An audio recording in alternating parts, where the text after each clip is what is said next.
Happy Friday, everybody, and welcome into College Football Kickoff Live. That is Alex Dono of Locked On Canes, Kenton Gibbs of Locked On ACC and Locked On Wolfpack, Drake Toll with you from Locked On Big 12. Thank you for making Locked On College Football Kickoff Live your lunchtime listen every Friday. Guys, we finally have some sort of closure on this Michigan deal, at least for now. The Big Ten has suspended Jim Harbaugh for 3 games, 2 remaining here in the regular season. And then that's it. Dono, the investigation from the Big Ten is over. They're not going to probe anymore. It's just, you know what? You take this, you accept it, basically a plea bargain. It's weird the way this played out because earlier in the week, Michigan seemed intent and hell-bent on filing for a temporary restraining order, wanting Harbaugh to be essentially reinstated until further review and be able to coach out the rest of these games. They decided to back off of that, and that court hearing is no longer going to be happening today. I've got 2 theories on why that could have happened. Number one is you take it at face value, because I can definitely see the argument from the Michigan side that accepting the penalty from the Big Ten, the NCAA investigation, I should note, is still ongoing. But as far as the conference goes, this, I know it's tough to be without your head coach for these final 3+ games, but understanding the situation, it could be a lot worse than this. And by accepting this penalty, Drake and Kenton, Michigan takes some of that distraction away from their student athletes, because they do have a team that is on the cusp of competing for a national championship. And the idea that you're continuing to fight this in court and fight it in and out of the public eye maybe could take some of the focus away from your team heading into a probable college football playoff appearance. So if you take it at face value, it's that. Another one of the theories out there is, why did Michigan decide midweek to, instead of fighting to keep Harbaugh on the field, they completely turned face and said, okay, we're just going to accept this penalty? Perhaps they've been given more information from the NCAA investigation that would make it look a little bit harder for them to win this thing. So take your punishment now, because another side of that is, Drake, whenever the NCAA finishes their investigation, which probably won't happen until sometime next year, if not even later, I'm sure that Michigan, by accepting the conference punishment and having Harbaugh serve out this suspension, that's probably going to take something away from eventual NCAA sanctions, where the NCAA would say, hey, at least part of this, we're giving you time served for Harbaugh serving that suspension. So that's where we're at. Ken, give me this. I don't think a guy could write a 600-page manifesto, steal signs at 30+ ball games, dozens of games, and his head coach just never know about it. We were all in agreement a couple of weeks ago that Harbaugh likely had some inkling of what's going on here, especially if they're using those signs for competitive advantage. So while Michigan was the bad guy, I think we've taken the spotlight off of them because of how the Big Ten has mishandled this. No investigation, automatic suspension, Michigan paying for something they haven't been investigated for doesn't seem right. Ladies and gentlemen of the jury, cop a plea all the rest of 2023. Cop a plea all the rest of 2023. If you can do it, go ahead. Don't go to trial. Listen, if you know that you did what they said you did, if you even close, if there is evidence of it, cop a plea. But no, very seriously, I mean, we all know, right? And even if he didn't know, here's the biggest thing, right? I actually love what the NCAA did with the lack of institutional control thing. I absolutely love that, because at the end of the day, the buck has to stop somewhere. And if that were not in place, teams could continue to do what Michigan would do in this situation if it weren't in place, and just say, hey, Stalions was acting as a rogue and all that good stuff. I'm sure Harbaugh didn't tell him, write a 600-page manifesto about how you're going to become the head coach here. I'm sure he didn't do that. But I'm sure he didn't know about that part. But he knew about the actual scheme to some degree. And even if I'm giving him all of the grace, all of the benefit of the doubt, saying he didn't know, at some point in time as the head coach, you have to be a part of stopping things like that from happening, stopping bad things from happening on your staff, knowing that you're hiring the right people as staffers. I get it. Apparently, nobody knows who's on their sidelines anymore. Congratulations, Jim McElwain in Central Michigan, for informing us of that. But the reality is, if you're hiring somebody and paying them a salary, you ought to know something about them. You ought to know what their dealings are, what they're doing, something of relevance about that person. Yeah. Also big this week, the coaching carousel is here. I think Dave Aranda from Baylor put it so well. When you're watching a commercial and see the bow on the car, somebody's getting fired. That is the mark of carousel season. This one starts with, what a segue. Jamie Chadwell kicks off carousel season by moving his weekly coaches press conference to Wednesday. Liberty tweets about it. Jamie Chadwell retweets it and says, "See you guys Wednesday." Where did he retweet it from? Starkville. Stark Vegas, baby. Stark Vegas. Fired their head coach. And that, my friends, begins the chaos. We've got Jeff Traylor interviewing at A&M, Jimbo Fisher out, Mississippi State is open, and plenty of other schools will follow in the coming weeks. Dono, are you shocked that Jimbo is getting $76 million right now to sit on his couch? That's one of the few places in the country where being able to write that big of a severance check does not surprise me. I mean, I saw a photo of the halftime ceremony at their game last week where they the firing ceremony. Well, before the firing ceremony, where they received a donation check for like $100 million to one of their arms of the athletic department. Did you see what that's what that was? That check. Yeah, I'm sure. That was the donation that fired Jimbo Fisher. They presented it at halftime in front of the fans. So you're right. Spectacular. To call it the firing ceremony, you're not wrong about that. So listen, I mean, there's a handful of universities across the country that, you know, can handle a $76 million buyout like it's a drop in the bucket. That's not the case in most places, even in the Power Five. But in the case of Texas A&M, I'm not surprised. And honestly, with the way it's gone the last couple of seasons for Jimbo Fisher, he's kind of been coaching like a guy who maybe doesn't care a whole lot because he knows either way he's getting paid. Well, now, Jimbo, you get paid a lot of money not to work. So congratulations. Yeah. Kenton, for you, I mean, $76 million. I think it's Terry Bowden. You could rent out Terry Bowden, who makes $450 a year, for 174 years for $76 million. You can get that many Terry Bowdens. The business side we've always talked about, but this is unbelievable.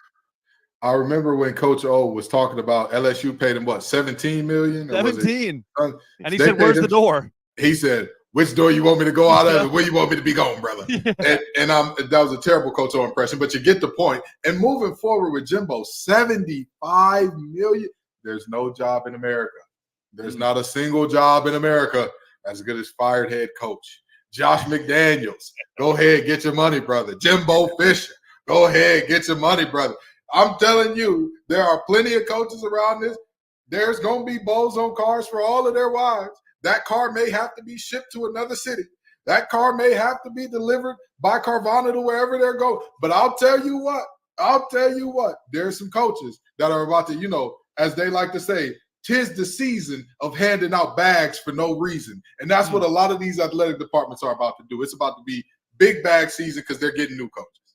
Well, let's stay on A&M for a second here, Dono. If they're going to go to do they go blue collar here? Jeff Traylor from UTSA, or do they try to make another splash hire from the NFL ranks or another big Power 5 college like LSU did with Brian Kelly?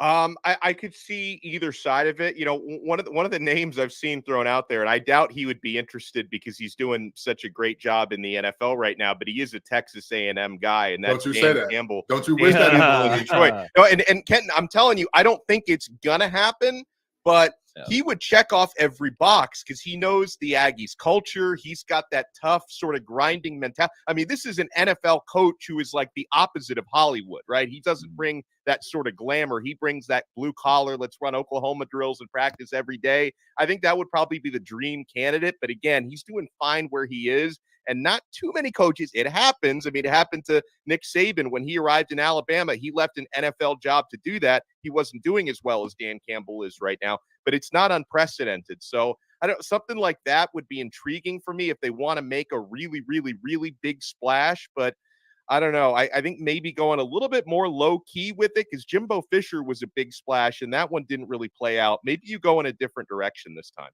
Yeah, Kenton, to me, it's, look, you're the guy you put all the eggs in this basket for didn't work out. What you need at the very least is a bridge guy. Arkansas just did this with Sam Pittman. They said, look, he's not going to win us a national championship, but if he can get us back to relevance and then we make the hire, that's perfect. Does A&M go with the intermediate then? First of all, Daniel Allen Campbell is staying up there in Detroit. Let's stay there. Let's stay there for a second. But now let's move on. I think that as a program like Texas A&M, you always swing for the fences. You always swing for the fences. You have too much money to do a stopgap guy. With all due respect, I don't think that Arkansas and A&M are working with the same type of budget here. Like, this is how crazy this is, okay?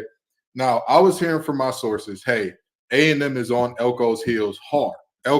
Mike Elko from Duke, of course, who coached at Texas A&M. I was hearing, they're on his heels hard, da-da-da-da-da. And I said, no way. They got to buy out Jimbo. They're going to have to buy out his contract to Duke, and they're going to have to pay him. And I was told the money ain't an issue. I said, there's no way. There's no way you could pay out, in essence, 3 coaches in short, because you're paying Texas A&M Jimbo, Duke Elko, and Texas A&M Elko. No way they can do that. And I was told the money ain't an issue. Next thing you know, you look up and you say, okay, so now the only issue that would be a very clear path for one of the best and rising coaches in the NCAA is whether or not he wants to go from Duke to where if he continues on the path he's on, they'll rename Wallace Wade Mike Elko Stadium. They'll build a statue for him. They'll give him all the good things. Or do you want to go to the pressure cooker where 3 8-win seasons back-to-back? My brother in Christ, get ready to get served a severance package that you've never been served before. So, I mean, and that's just one coach. That's just one possibility of a home run hire. But even if we're not talking about guys in the NFL and all that, how many coaches would turn down the actual Texas A&M bag that they're coming with? I can't see a world where too many do. Well, guys, let's turn it from the off-the-field stuff from Michigan and the coaching carousel to on the field this week with our biggest game of the week. How about Washington facing a tough and unexpectedly tough Oregon State team? I don't know if anybody expected them to be top 10 good, but here they are at home with a chance to upset the Huskies. Let's talk to Locked On Huskies host Roman Thomasoff.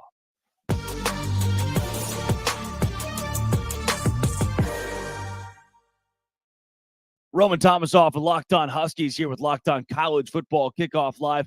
Roman, Oregon State, Washington. For a Washington Huskies team, it's already beaten some of the powerhouses of this conference. I can't imagine they're batting an eye at Oregon State, though those Beavs seem much better than expected. The one crazy thing about this is the Huskies are underdogs for the first time this season. Mm-hmm. And a lot of this probably has to do with them going on the road. But the Huskies they're taking this one a little bit personally. They've gone on some national shows this week.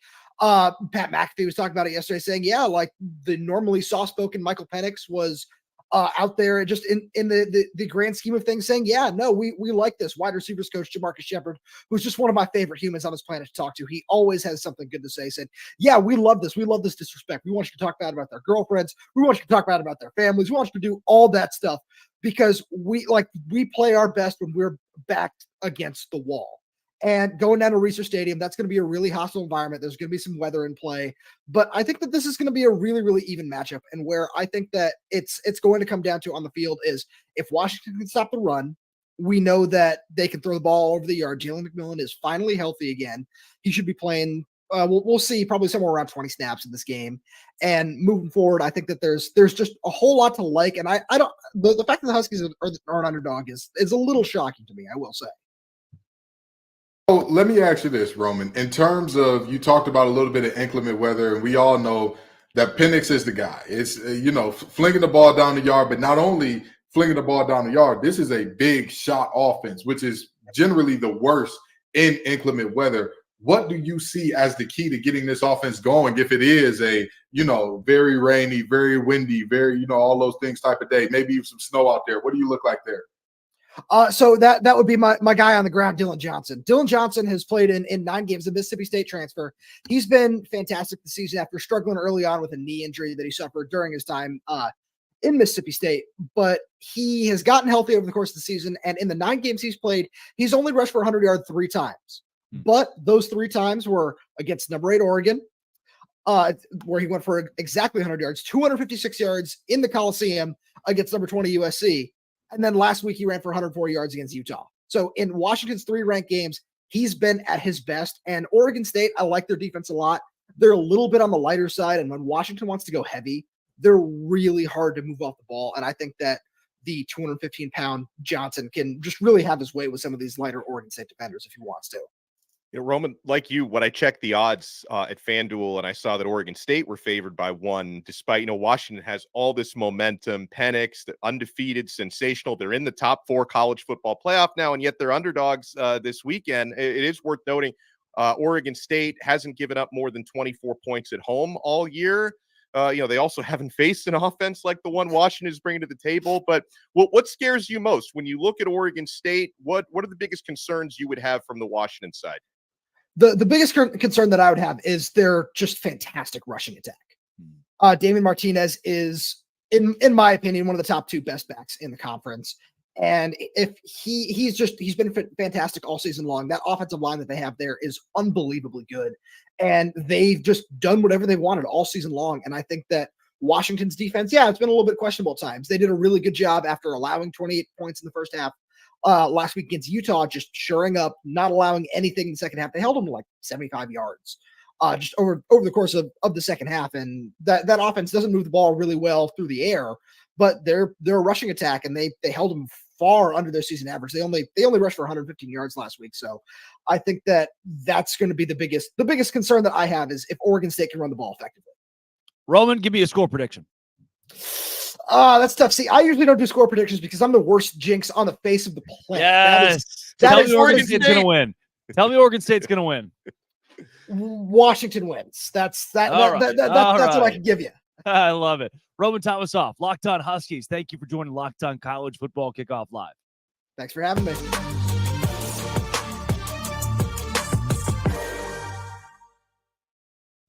Guys, Prize Picks is the largest daily fantasy sports platform in North America. The easiest and most exciting way to play DFS, because it's just you against the numbers. Instead of battling thousands of other players, including pros and sharks, you just pick more or less than on 2 to 6 player stat projections, and you watch the winnings roll in. Guys, this is the most fun I've ever had, winning up to 25 times my money on game day. And what I love is you're into football, you're also into basketball, maybe you're into hockey. You can go cross sport and cross league with your selections. You select 2 to 6 players, doesn't matter what sport or what league they're playing in, and you can turn $10 into $250 with just a couple of clicks. And here's what I love most about Prize Picks. They offer a reboot policy, so that your entries stay in play even if one of your players gets injured. For football and basketball games, if you have a player who exits the game in the first half and does not return in the second, that player is rebooted. Prize Picks is the only daily fantasy sports platform with an injury insurance policy. You're going to be so happy you have it. So go to prizepicks.com/lockedoncollege and use code LockedOnCollege for a first deposit match up to $100. That's prizepicks.com/lockedoncollege with code LockedOnCollege, all one word, for a first deposit match. Prize Picks really is daily fantasy sports made easy.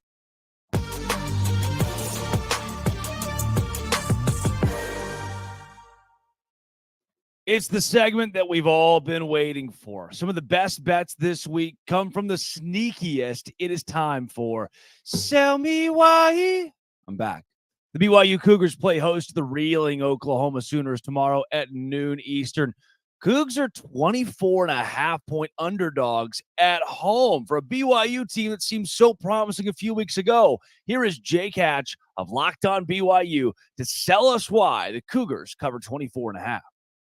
The reason why BYU can cover their spread against the Oklahoma Sooners is simply put, BYU cannot have played much worse over the past 2 weeks. I'm expecting a pride factor to pop up for BYU at minimum when they take on the Sooners at Lavelle Edwards Stadium. The other thing about it is senior day. A lot of guys who are playing potentially their final game in a BYU uniform, and they want to go out on top if at all possible, and more importantly, just have a good performance overall. The Cougars' offense is absolutely ground to a halt over the past 5 games or so. They need to find a way to generate some offense. Well, a simple way to do that is to take care of the football, not find yourself behind the 8 ball before the game really begins. And also on defense, force turnovers, give that offense short fields. The big success for BYU this season has come when they have forced multiple turnovers and have cashed those in for touchdowns. If they want to keep this a game against the Oklahoma Sooners, they're going to have to do just that. Find a way to get the run game going. Hope that Jake Retzlaff, their starting quarterback, can find a way to really get his passing ability going as well. We'll see how it all shakes out on Saturday morning as BYU takes on Oklahoma.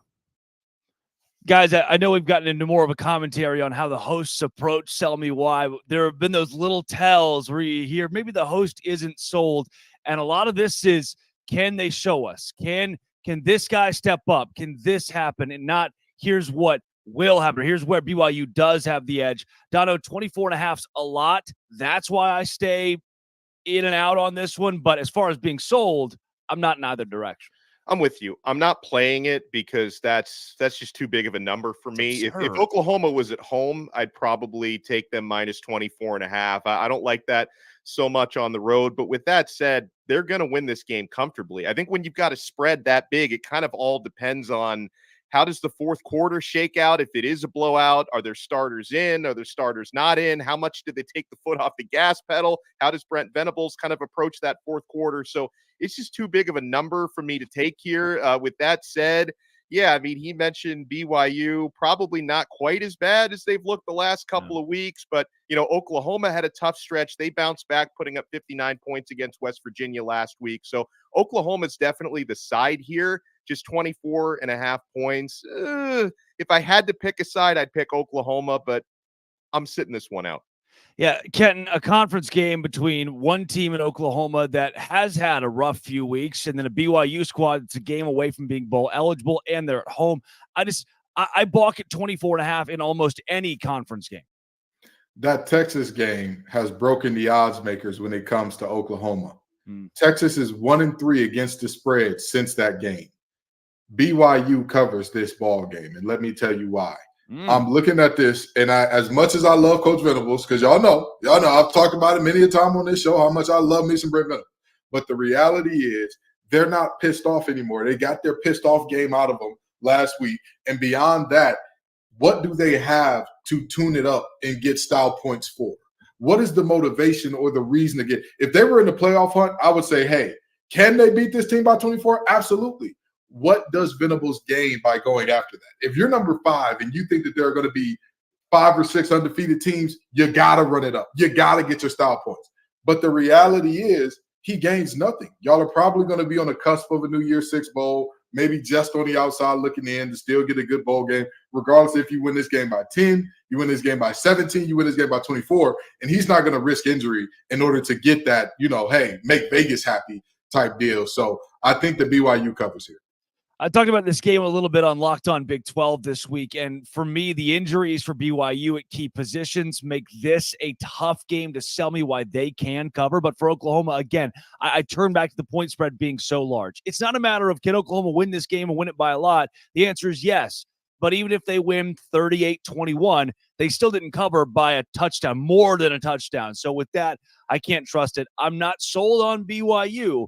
I'm just not sold that Oklahoma runs it up at 24.5. How about this one?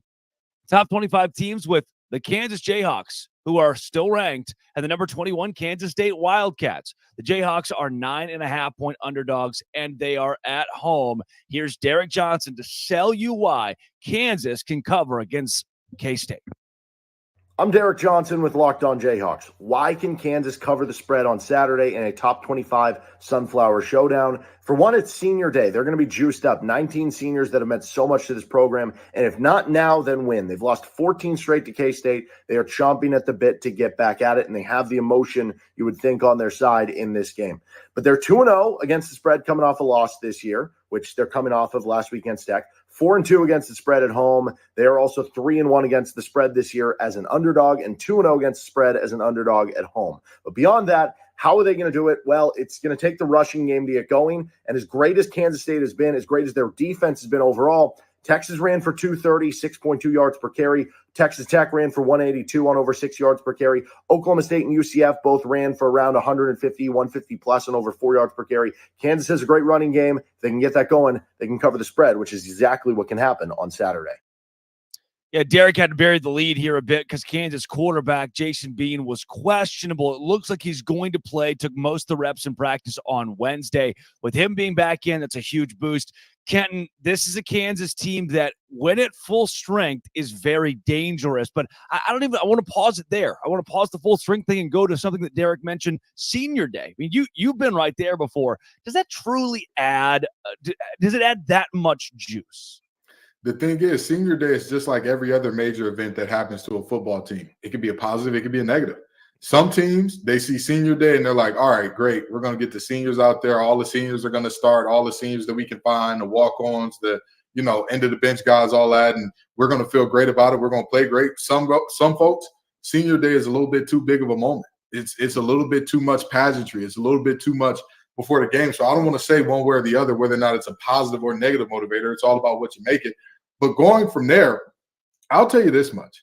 I'm worried about the lack of continuity at quarterback for Kansas. And I understand that you're getting the starter back. I understand that.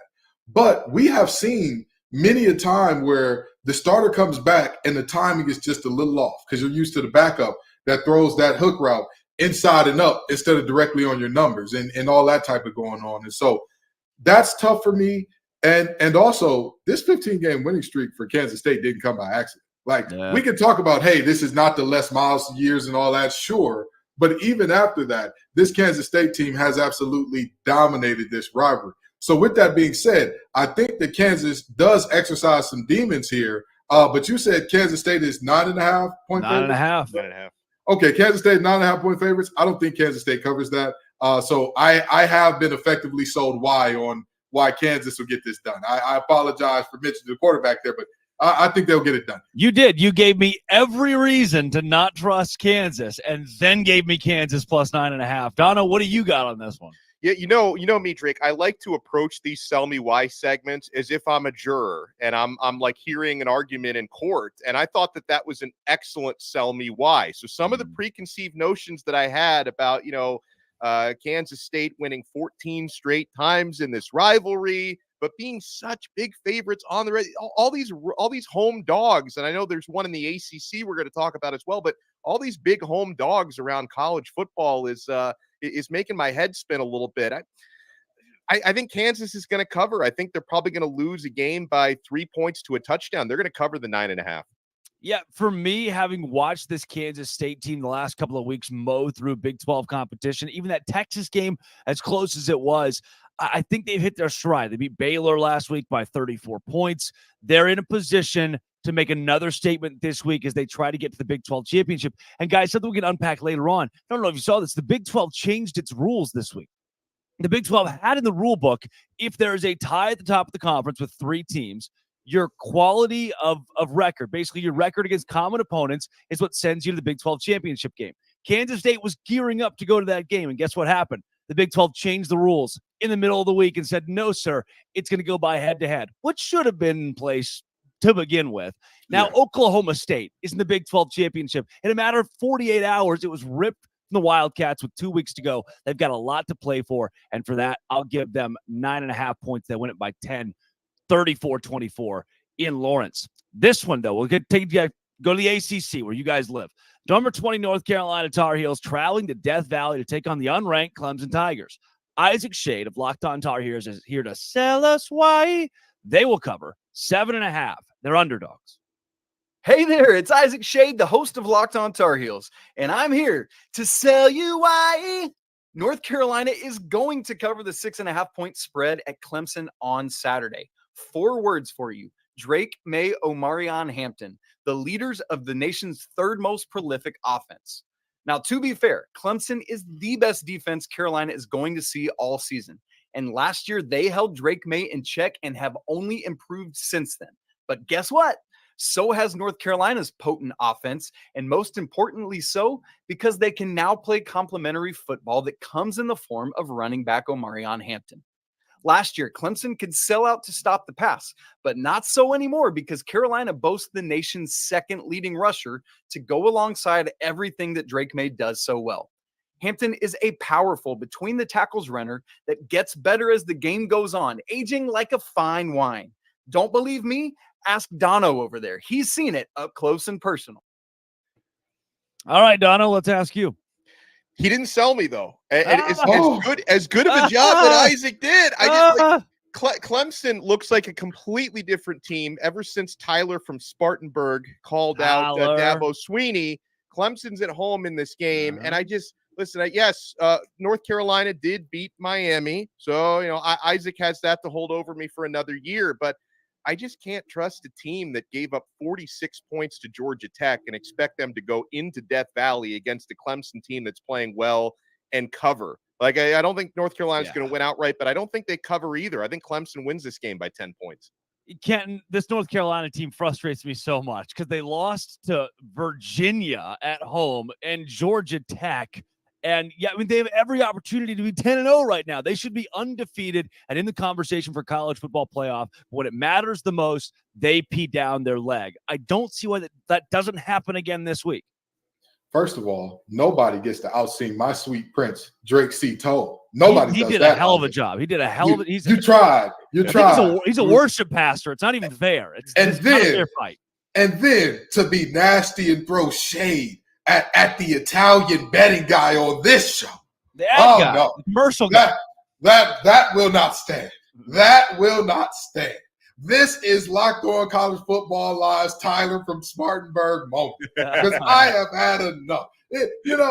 This North Carolina team, I finally start believing in them, and all of a sudden they had to break the rubber sheets out to do some bedwetting. Mac Brown announces he's coming back this week. Everybody's excited about it. They're jazzed. They're geeked up. Death Valley is going to be the Deathly Hollows for this team. It's going to be that for their hopes for the season in terms of, oh, man, we really have a shot at the ACC championship game. No, you don't. This defense will not be the best you face all year because statistically there's a better one you got coming up, but we'll go there later. The reality is Clemson's defensive backfield has gotten exponentially better over the last few weeks. On top of that, they're now realizing Shipley is your all-purpose back, but Maffa is the guy.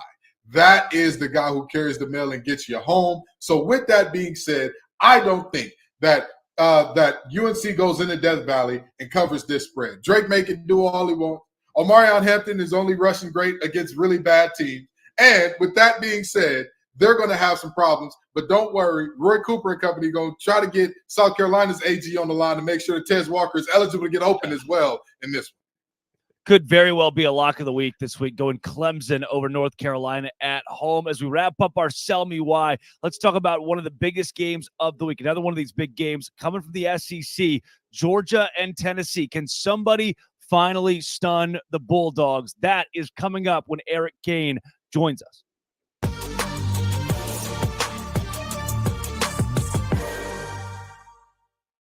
Now for your game changer of the week, brought to you by Athletic Brewing Company.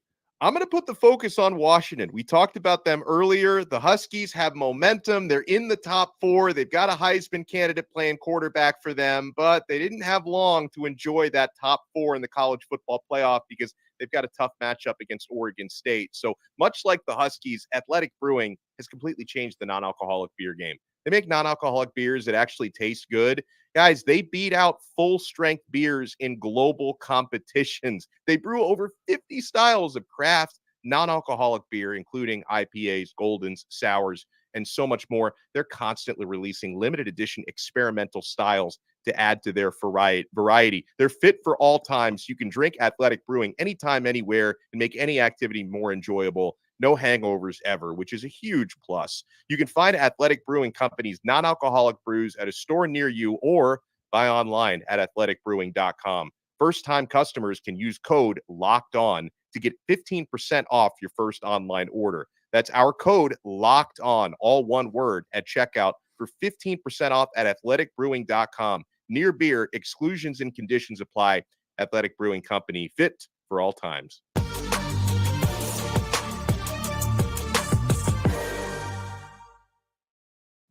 Eric Kane of Locked On Vols with us here on Locked On College Football Kickoff Live. Eric, this is no fault of your own, but we see host after host come in here week after week and say, this is our week to beat Georgia. This is the week we beat Georgia. Can you give me some firm answers as to whether or not the Vols could actually pull an upset, much less cover double digits? I mean, judging off what Tennessee did last week in Missouri, I don't think anybody, with the brain's going to pick Tennessee to win this game. But Tennessee plays really well at home. Tennessee's a good home football team, not very good on the road. It's won 14 straight at Neyland Stadium, won some big-time football games in a bunch of different ways this year because the offense has been less explosive and you've had tons of injuries on the offense side of the football. So it's a good team playing at home. Georgia, really, you had 2 true road games this season. One was at Vanderbilt. That didn't count. The other was at Auburn, where it struggled, won 27-20, and allowed Auburn to run over 200 yards against Georgia. And Tennessee's a great running football team. And so, you can look at it from that angle. We'll see what happens. But I feel like the juice for this game has kind of been – the air for this game's kind of been deflated a little bit just based off Tennessee's performance against Missouri last weekend. Well, Missouri is a team that I'm very high on, but I was expecting a better performance out of Tennessee last week. Do you think that revenge factor, that anger, that, hey, we're pissed off that we didn't put our best on tape, do you think that helps this team that even if they can't win, just cover in this game? Yeah, we'll see. I mean, I would think so. I mean, Tennessee under Josh Heupel, Tennessee is like, I think 8-2 after losses or something, or 8-1 after losses, whatever it is.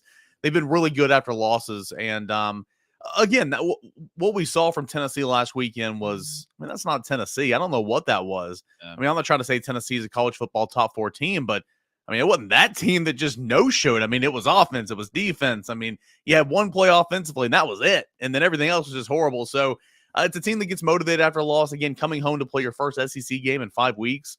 So I think that's going to be exciting to get back in front of playing the home crowd and all that. Tennessee responds well under Josh Heupel off losses. And again, I mean, Georgia's a good team. Georgia's gotten better and better, in my opinion, every single week. It's gotten healthy.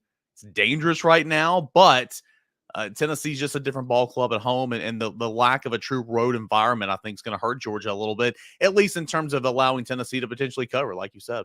Yeah, you talked about some of the juice being taken out of this matchup, not only with how Tennessee played last week, but, you know, with the SEC championship game already having been locked in. There are no conference title implications in this one. But I'm curious for more on the home environment and what you are expecting there, because Tennessee, they're unbeaten at home. They haven't lost there in a long time. Dolly Parton's going to be at the game. So I don't know. I don't know. Is the Dolly factor? Y'all got some tickets available? Hold on. Yeah, probably not. Oh. Hey, everybody's fired up for Dolly. All right, Dolly is the queen. She doesn't come around often, especially to Rocky Top, but when she does, you roll out the red carpet and everything. So it's going to be fun. I hope that there's something in the works for her to get out there with the Pride of the Southland marching band and sing Rocky Top. I think that'd be amazing. You know, I would imagine she's here for a reason. So maybe that gets people fired up. But nah, if she's in the house, you've got to put on a good showing because she's the queen. I love it. She's got the Dolly Magic coming this weekend. Eric, unabridged, I know you've probably over the course of the week talked yourself into where Tennessee can win this game because it's an SEC matchup. Any given Saturday, it's possible. If you had to pick it right now, do you have enough confidence to say the Vols will win? No. No, I don't. And honest man, good man.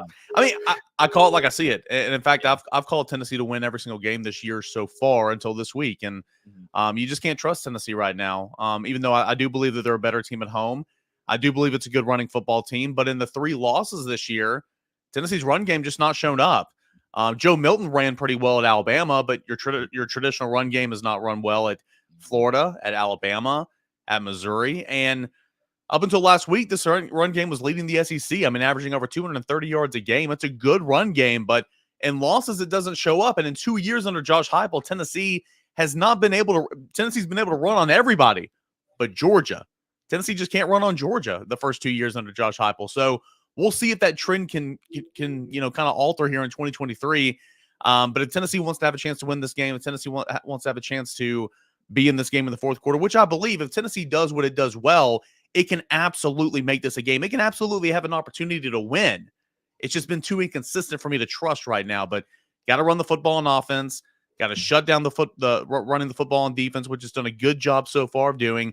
And then you've got to steal a possession somewhere, whether that's a fake punt on special teams, going forward deep in your own territory, an interception, fumble recovery. You got to steal a possession somewhere to try to get some points and keep up, in my opinion. Well, coming up, let's do some booms and busts. That's Eric Kane of Locked On Vols. Thanks for joining Locked On College Football Kickoff Live. Appreciate it, guys.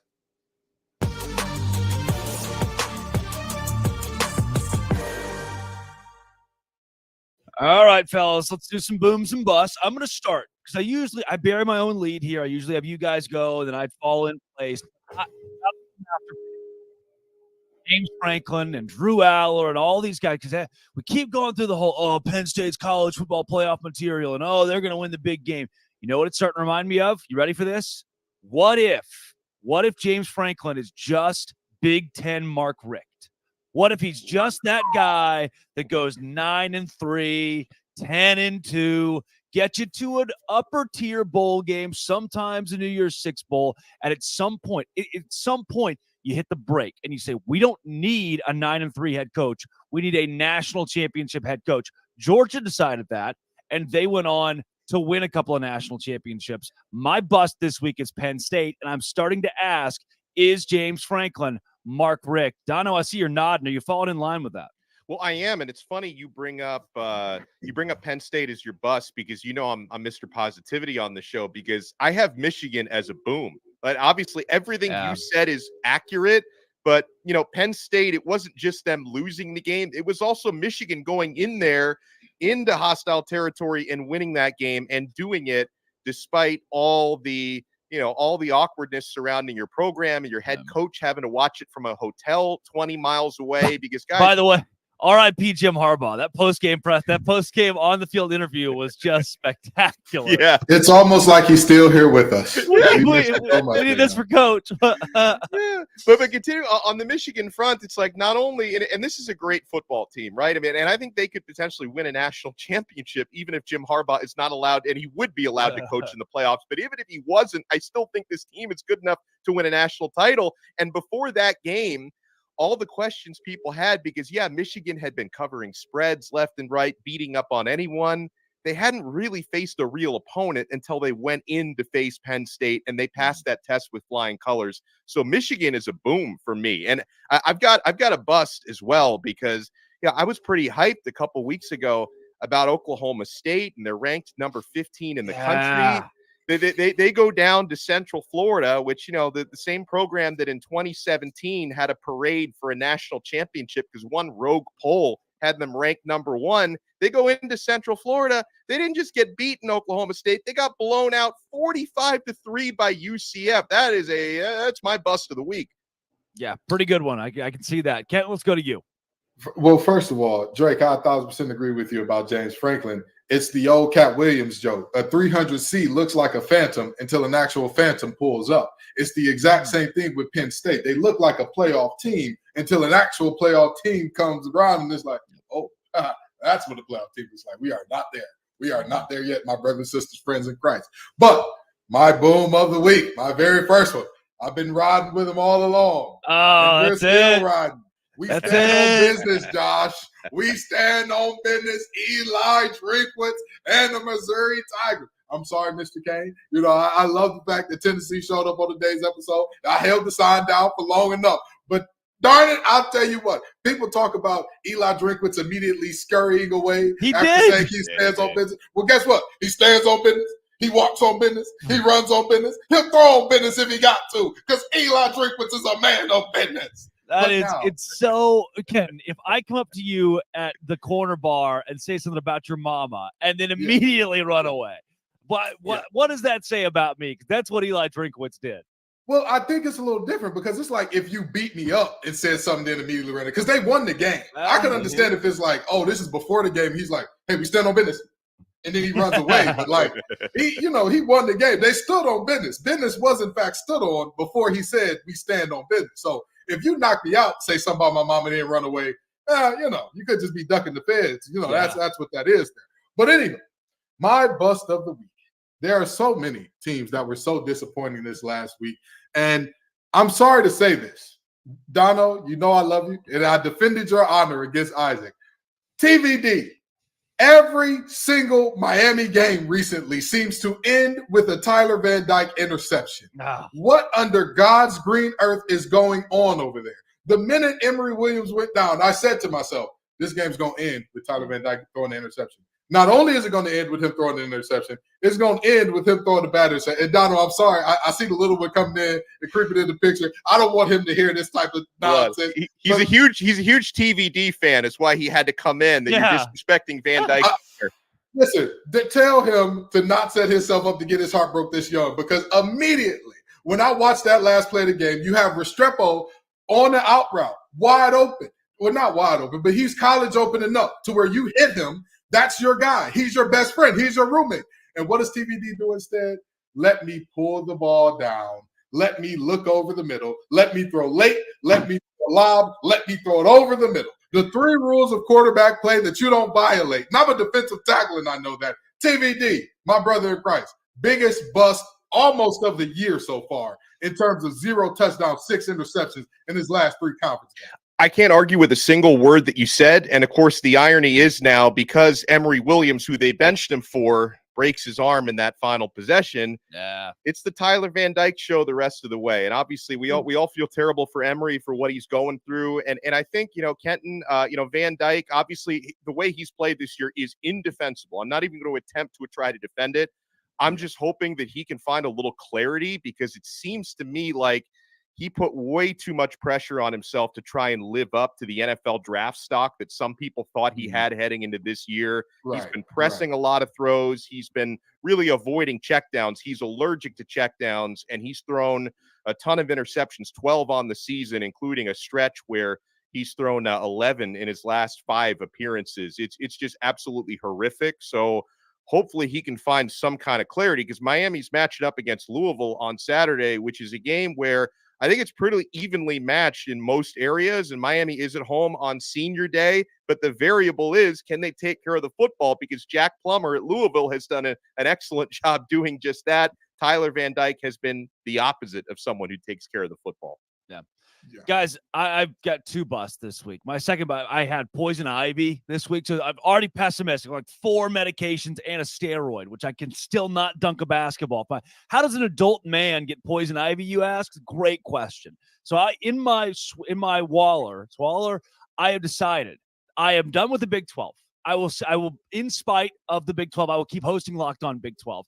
But they have these rules set in place. What a bust for Brett Yormark. They have rules set in place that are terrible, that say, hey, look, there's a 3-way tie, which there is right now, Oklahoma State alongside Kansas State and Oklahoma. In the event of a 3-way tie, even though Oklahoma State has beaten Kansas State and Oklahoma, they don't get to go to the Big 12 championship. The reason why is because the rule is written that it's based on your record against common opponents. That doesn't make a lot of sense, right? That shouldn't go above the head-to-head. So the Big 12 comes out this week. They gaslight fans. They say, hey, we're going to clarify this rule. They add an addendum to the rule saying, we didn't change it. We just clarified it and allowed head-to-head to take precedent. Now, look, Kansas State, Oklahoma, if you want to go to the Big 12 championship, beat Oklahoma State. That's the first thing you should do. However, if you're the Big 12, and on Monday, you said Kansas State was going to the Big 12 title game, and then you didn't change the rule, and now Oklahoma State's going to the Big 12 championship game. That's not right. There's something wrong there. The Big 12 is my bust of the week this week, because the SEC wouldn't do that. The Big 10 wouldn't do that. The pressure coming down from those conferences, they wouldn't just change the rules in the middle of the season. Hell, they probably wouldn't have written the rule that poorly in the first place, and it all started when an Oklahoma beat reporter just sent an email to the conference and said, hey, can you help me unpack these very vague rules you have? And the Big 12 said, no, I guess we should probably decide what those mean. And that got us to this point. I don't know if I've ever seen anything like this in college football. That's wild. It's one thing to change rules from year to year. Like a lot of conferences will change the divisional structure. They'll change the tiebreaker structure. We see it happening. It's happened in the ACC this past year. The ACC did make a midseason change, but it's for the rules for next year, right? They changed their scheduling and some of their tiebreaker. To do that within the middle of a season to the point where you're actually switching out a team that plays in your championship game, unfathomable to me. Mm-hmm. Unbelievable. Why? It's flatly shameful. It's 100%. Those young men earned the right, according to your rules, to play in the conference championship. What you wrote. Point blank period. There is no ifs, ands, or buts about it. There is no way around this thing, right? In the words of MJ, too high to get over, too low to get under. This is a situation where the Big 12 seems to be stuck in the middle of a turd sandwich right now, because they look terrible. They look terrible. To change the rules, because let's just be honest, right? You could say, oh, we're clarifying the rules. So if you're clarifying the rules, that should simply add clarity to a picture that is already there. Change it, clarify it, and then if you really want to change it for next year. Yeah. Right? But if you don't do it in the middle of a season. But if we're adding clarity, right, that would be Dono's background being a little blurred. And then all of a sudden, when you add clarity, you can see the U visibly there. You shouldn't see a Seminole sign in the background all of a sudden when you add clarity to Donald's background. You've changed it. You changed the background. You changed the picture which was painted. You changed the rules. And the Big 12 should be so ashamed of themselves, because at the end of the day, regardless of how you feel about either team, regardless of how you feel about the rules, whatever the case may be, the rules are the rules. And to change the rules of engagement in the middle of the event is, what are we doing here? What are we honestly doing here? This is one of the biggest black eyes I've seen on college football in quite some time. And mind you, we're about to talk about a coach who just got fired for sharing signs. 100%. 100%. Guys, let's take it to this week. Our best bets, our big picks. Let's go through all the big games in the top 25. But first, take it to Dono.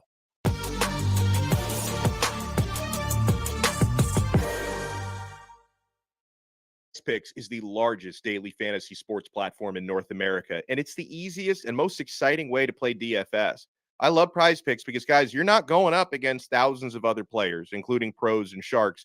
It's just you against the numbers. You pick more or less than on 2 to 6 player stat projections and watch the winnings roll in. You can win up to 25x, guys. Within 30 seconds, you can turn a couple of clicks into turning $10 into $250. And I love this time of year with so much going on, football and basketball. You can go cross sport and cross league in your selections. And Prize Picks does something no other DFS service does. They offer a reboot policy so that if your entries stay in play even if one of your players gets injured. For football and basketball games, if you have a player who exits the game in the first half and doesn't return in the second, that player gets rebooted. Prize Picks is the only daily fantasy sports platform with an injury insurance policy, and you'll be so happy you have it. Go to prizepicks.com/lockedoncollege and use code LOCKEDONCollege, all one word, for a first deposit match up to $100. That's prizepicks.com/lockedoncollege with code Locked On College for a first deposit match up to $100. Prize Picks really is daily fantasy sports made easy.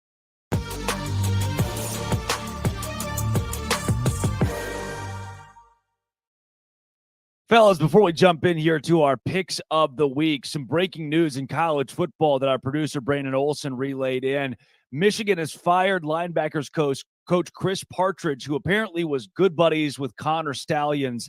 We just saw the acceptance of the 3-game suspension, and now Kenton, a firm firing here.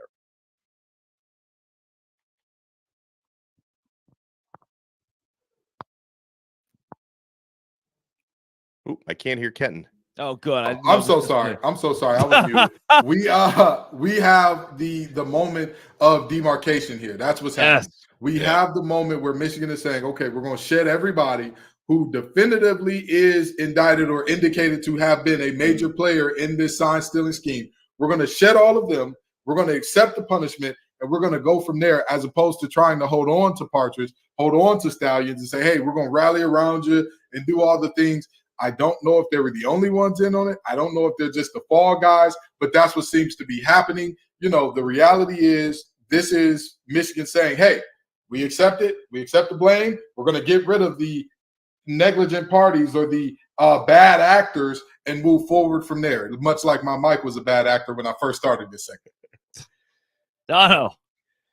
It goes back to what I brought up in the opening segment, right? Wondering if the reason why Michigan completely changed course midweek and decide to accept the Big Ten's penalties rather than fight it and fight for that temporary restraining order, maybe they'd been given some more information, right? Maybe Michigan, they've said they continue to cooperate with the NCAA investigation, which is ongoing, even though the Big Ten investigation is now closed. Perhaps in some of those findings and discovery, they've realized, okay, there are other coaches on this staff who can be implicated along with Connor Stallions. And clearly, Coach Partridge appears to be one of those. It's why that firing happened. So I'm wondering if that discovery is maybe what led Michigan to decide we don't have a leg to stand on here with the Harbaugh thing. Let's just accept it and move on with the rest of our regular season. Now I also have to wonder if it ends with Partridge. Is this just kind of the first step? Are they going to figure out maybe, and listen, any Michigan fans listening may be like, what is this guy piling on my program? I don't know, but I know the investigation from the NCAA is ongoing. Maybe they find more, and maybe more heads are going to roll in the coming weeks. All right, let's turn it to this week in college football with some of our big picks as we now get, again, a little bit more clarity on Michigan. That's a team that should beat Maryland this week they're favored by 19. They should win by that much or more. Go to some of the closer games here, and one that matters really to both of you, Louisville and Miami, 11 a.m., make it noon on ABC this week. Kenton, where do you go? Miami favored by 1 as we sit. WTF. Wrong team favorite. How Miami is a 1-point favorite in this game is beyond me. And I mean that from a ton of standpoints. Don't get me wrong. Miami is not a terrible team. Outside of quarterback play, they're actually a good team, I would say. With that being said, they're not better than Louisville at anything statistically except sacks and time of possession. Rushing And I believe I was just about to say there's one other thing. So rushing defense as well. Those are the three things. I don't see how Miami comes out of this game as a winner when you've got a quarterback who's got the yips in terms of doing 5-yard checkdowns. I don't see how that happens. So I've got Louisville winning this one. And if they win it all, of course, they've covered the 1-point spread there. But I've got Louisville winning this one. I just don't see it for Miami. Dono, you're the Miami guy. Yeah, I'll make the case for Miami. And obviously there is more at stake for Louisville because Miami's basically playing for pride and for a better bowl game. Like Louisville, they can clinch a berth in the ACC championship game if they win. If they win against Miami, they book their ticket to face Florida State in a couple weeks in the ACC title game. They have not been as good when it comes to numbers on the road versus at home. Louisville hasn't. Miami, Kenton outlined the reasons why Miami can absolutely lose this game, and most of that has to do with erratic quarterback play, okay? At the same time, I think there are some very good matchups at the line of scrimmage. I think Miami is capable of stopping Louisville's running game.